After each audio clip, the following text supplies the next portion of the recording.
ओम शांति। 1/4/2024। मीठे बच्चे, तुम्हारा ये जीवन देवताओं से भी उत्तम है, क्योंकि तुम अभी रचयिता और रचना को यथार्थ जानकर आस्तिक बने हो। प्रश्न: संगम युगी ईश्वरीय परिवार की विशेषता क्या है जो सारे कल्प में नहीं होगी? उत्तर: इसी समय स्वयं ईश्वर बाप बनकर तुम बच्चों को संभालते हैं, टीचर बनकर पढ़ाते हैं और सदगुरु बनकर तुम्हें गुलगुल अर्थात फूल बनाकर साथ ले जाते हैं। सत्युग में दैवी परिवार होगा, लेकिन ऐसा ईश्वरीय परिवार नहीं हो सकता। तुम बच्चे अभी बेहद के सन्यासी भी हो, राजयोगी भी हो, रजाई के लिए पढ़ रहे हो। ओम शांति। ये स्कूल व पाठशाला है। किसकी पाठशाला है? तो आत्माओं की पाठशाला। ये तो जरूर है, आत्मा शरीर बगैर कुछ सुन नहीं सकती। जब कहा जाता है आत्माओं की पाठशाला, तो समझना चाहिए आत्मा शरीर बगैर तो समझ नहीं सकती। फिर कहना पड़ता है जीव आत्मा। अभी जीव आत्माओं की पाठशाला तो सभी है, इसीलिए कहा जाता है ये है आत्माओं की पाठशाला। और परमपिता परमात्मा आकर पढ़ाते हैं। ये है जिस्मानी पढ़ाई, ये है रूहानी पढ़ाई, जो बेहद का बाप पढ़ाते हैं। तो ये हो गई गॉड फादर की यूनिवर्सिटी। तो भगवानुवाच है ना, ये भक्ति मार्ग नहीं है, ये पढ़ाई है। स्कूल में पढ़ाई होती है, मंदिर भक्ति टिकाए आदि तो होती है। इस पे कौन पढ़ाते हैं? तो भगवानुवाच। और कोई भी पाठशाला में भगवानुवाच होता ही नहीं है। सिर्फ ये एक ही जगह है जहाँ भगवानुवाच है। ऊंचते ऊंच भगवान को ही ज्ञान का सागर कहा जाता है, वही ज्ञान दे सकते हैं। बाकी तो सब है भक्ति। भक्ति के लिए बाप ने समझाया है कि उससे कोई सदगति तो नहीं होती। सर्व का सदगति दाता एक परमात्मा ही है। वो आकर राजयोग सिखलाते हैं, आत्मा सुनती है शरीर द्वारा। और कोई नॉलेज आदि में भगवानवास तो है नहीं। भारत है ही जहाँ शिव जयंती भी मनाई जाती है। भगवान तो निराकार है, फिर शिव जयंती कैसे मनाते हैं? जयंती तो तब होती है जब शरीर में प्रवेश करते हैं। तो बाप कहते हैं मैं तो कभी गर्भ में प्रवेश नहीं करता हूँ, तुम सब गर्भ में प्रवेश करते हो, 84 जन्म लेते हो। सबसे जास्ती जन्म ये लक्ष्मी नारायण लेते हैं। 84 जन्म लेकर फिर सावरा गावड़े का छोरा बनता है।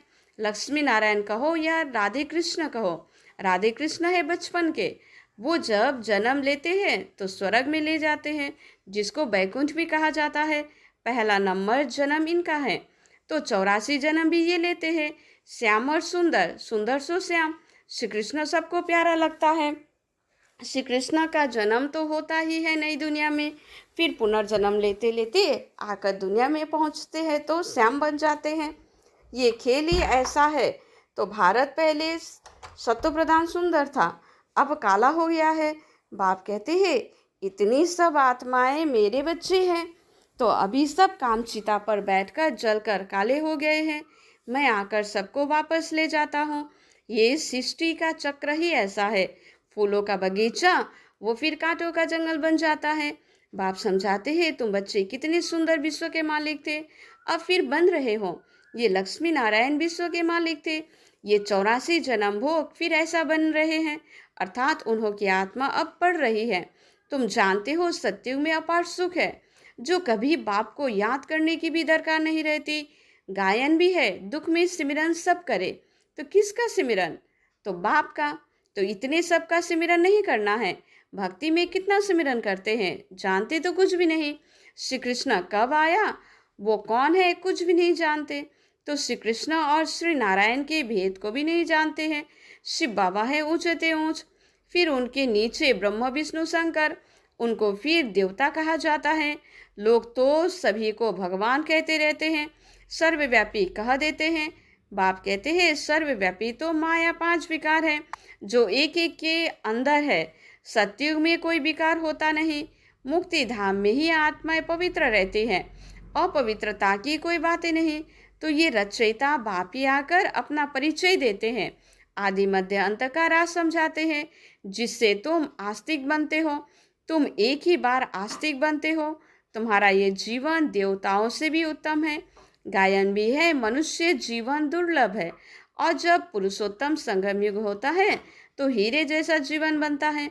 लक्ष्मी नारायण को हीरे जैसा नहीं कहेंगे, तुम्हारे हीरे जैसा जन्म है। तुम हो ईश्वरीय संतान, यह है दैवी संतान। यहाँ तुम कहते हो हम ईश्वरीय संतान हैं। ईश्वर हमारा बाप है, वो हमको पढ़ाते हैं क्योंकि ज्ञान का सागर है ना, राजयोग सिखलाते हैं।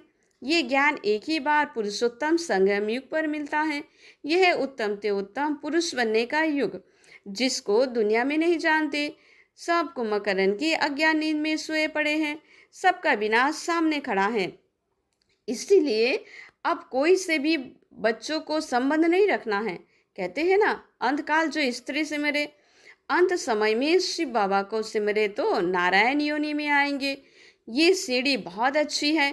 लिखा हुआ है हम सो देवता फिर सो क्षत्रिय आदि। इस समय है रावण राज्य, जबकि अपने आदि सनातन देवी देवता धर्म को भूल और धर्म में फंस पड़े हैं। ये सारी दुनिया लंका है, बाकी सोने की लंका कोई भी नहीं थी। तो बाबा कहते हैं तुमने अपने से भी जास्ती मेरी ग्लानि की है, अपने लिए 84 लाख और मुझे कण कण में कह दिया है। ऐसे अपकारी पर भी उपकार करता हूँ। तो बाबा कहते हैं तुम्हारा दोष नहीं है, ये तो ड्रामा का ही खेल है ना। सतयुग आदि से लेकर कलयुग अंत तक ये खेल है जो फिरना ही है। इसको सिवाय बाबा के कोई समझा ना सके। तुम सब ब्रह्म कुमार कुमारियाँ हो, तुम ब्राह्मण हो, ईश्वरीय संतान। तुम ईश्वरीय परिवार में बैठे हो। सतयुग में होगा दैवी परिवार। इस ईश्वरीय परिवार में बाप तुमको संभालते भी है, पढ़ाते भी है, फिर गुलगुल बनाकर साथ भी ले जाएंगे। तुम पढ़ते हो मनुष्य से देवता बनने के लिए। ग्रंथ में भी है मनुष्य से देवता किए करत लागे ना वार। इसलिए परमात्मा को जादूगर कहा जाता है। नरक को स्वर्ग बनाना जादू का खेल है ना। नरक से स्वर्ग और स्वर्ग से नरक बनने में 84 जन्म, फिर नरक से स्वर्ग सेकंड में बनते हो। तो 1 सेकंड में जीवन मुक्ति। मैं आत्मा हूँ, आत्मा को जान लिया, बाबा को भी जान लिया। और कोई मनुष्य ये नहीं जानते कि आत्मा क्या है। गुरु तो अनेक है, सदगुरु एक है। कहते हैं सदगुरु अकाल, तो परमपिता परमात्मा ही सदगुरु है, परंतु गुरु तो ढेर है, निर्विकारी कोई तो है नहीं। सब विकार से ही पैदा लेते हैं। अभी राजधानी स्थापन हो रही है, तुम सब यहाँ रजाई के लिए पढ़ते हो। राजयोगी हो, बेहद के सन्यासी हो, वो है हठयोग, हठ के सन्यासी। बाप आकर सभी की सदगति कर सुखी बनाते हैं। मुझे ही कहते हैं सदगुरु अकाल मूर्त। वहाँ हम घड़ी घड़ी शरीर छोड़ते और लेते नहीं। काल नहीं खाता। तुम्हारी भी आत्मा विनाशी है, परंतु पतित और पावन बनती है, निर्लेप नहीं है। ड्रामा का राज भी बाबा ही समझाते हैं। रचयिता और रचना के आदि मध्य अंत का राज समझाएंगे ना, तो ज्ञान का सागर तो वही एक बाप है। वही तुमको मनुष्य से देवता डबल सिरताज बनाते हैं। तुम्हारा जन्म कौड़ी जैसा था, अब तुम हीरे जैसा बन रहे हो।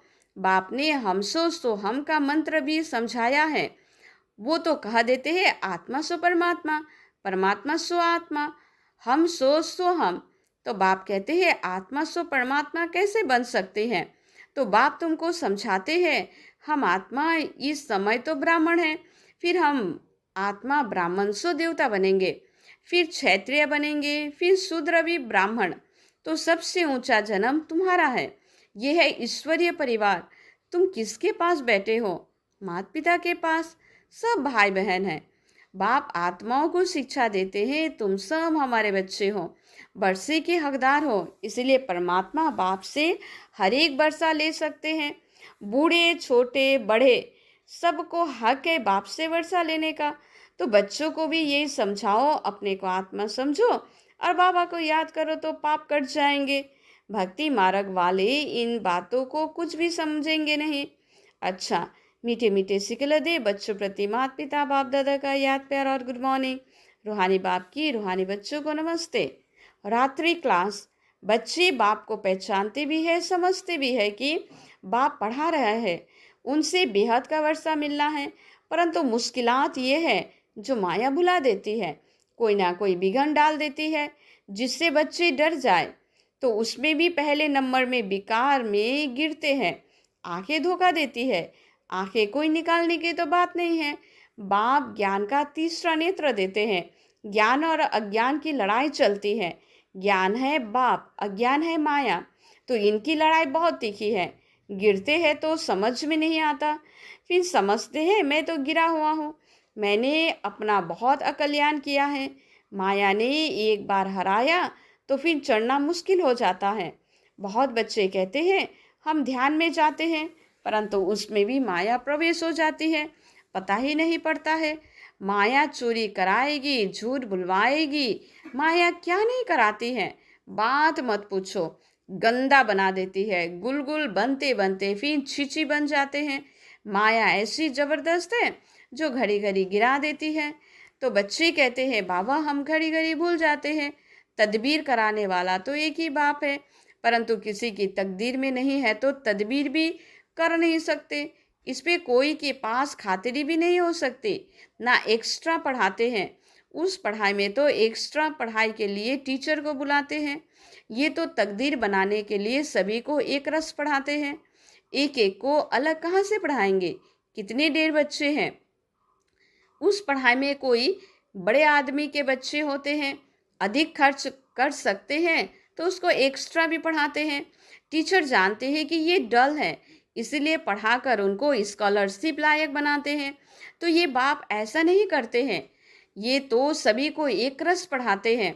वो हुआ टीचर का एक्स्ट्रा पुरुषार्थ। ये तो एक्स्ट्रा पुरुषार्थ किसी को अलग कराते नहीं हैं। एक्स्ट्रा पुरुषार्थ माना ही टीचर खुद कृपा करते हैं। भल ऐसे पैसे लेते हैं, खास टाइम दे पढ़ाते हैं, जिससे वो जास्ती पढ़कर होशियार होते हैं। यहाँ तो जास्ती कुछ पढ़ने की बात ही नहीं, तो इनकी तो बात ही एक है।